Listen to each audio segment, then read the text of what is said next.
இது 100 நாள் பல்கிங் சீரிஸில் நாள் 37. அப்புறம் எல்லாருக்கும் ஒரு காலை வணக்கம். இப்போல்லாம் என்னன்னே தெரில, வியூஸே சரியாக போகிறதில்ல. ஃபஸ்ட்டே ஒழுங்காக போகாது, இப்போ ரொம்ப சுத்தம் சரியாகவே போகிறதில்ல. ஏதோ இன்ஸ்டாகிராமில் வர ஏதோ கிரேட் டிக்குன்றாங்க, ஆனால் சேட் ஜிபிட்டே கேட்டால் அது ஏதோ ரியல் கண்டென்ட்னு சொல்லுது. ஒன்றுமே புரிய மாட்டேங்குது. தெரியாத ஒரு பக்கம் இருக்கட்டும், வியூஸ் போதோ போலி, நம்ம செய்கிற வேலையை செய்வோம். அப்புறம் அப்படியே காலேஜுக்கு கிளம்பிட்டேன். காலேஜுக்கு போனதும் 11 மணி சாப்பாடு நண்பர்கள் கூட சாப்பிட்டு, அதை சாப்பிட்டு முடிச்சோடனே ஃப்ரெண்டு ஒரு பன்னு வாங்கிட்டு வந்தான், அதையும் நவுத்தியாச்சு. அப்புறம் அப்படியே காலேஜ்லாம் முடிஞ்சிச்சு. அப்புறம் அப்படியே வீட்டுக்கு வந்ததும் கோவிந்தன் கூட கொஞ்ச நேரம் விளையாடின்னு இருந்தேன். அப்புறம் சிக்கன் சமைச்சு அதை வீடியோ எடுக்கவே மறந்துட்டேன். அப்புறம் இறக்கணுன்னு தான் வீடியோ வந்துச்சு. அதனால் அது சும்மா கலர்ற மாதிரி ஒரு கிளிப்பு மட்டும் எடுத்துக்கினேன். அப்புறம் சமைச்ச சிக்கன் கூட மத்தியானம் சாப்பாட்டையும் டைட்டாக நவுத்திட்டு வீடியோக்கு வாய்ஸ் ஓவர்லாம் கொடுத்துட்டு ஒரு மணி நேரம் உரகத்தை போட்டாச்சு.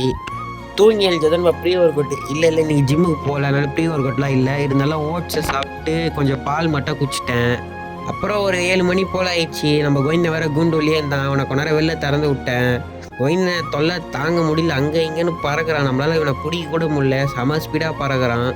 அப்புறம் நைட் சாப்பாடுக்கு நமக்கு 3 முட்டை போட்டு கொடுத்தாரு அப்பா. ஆஃப் ஆயில் இல்லாமல் ஆம்லேட்டும் இல்லாமல்.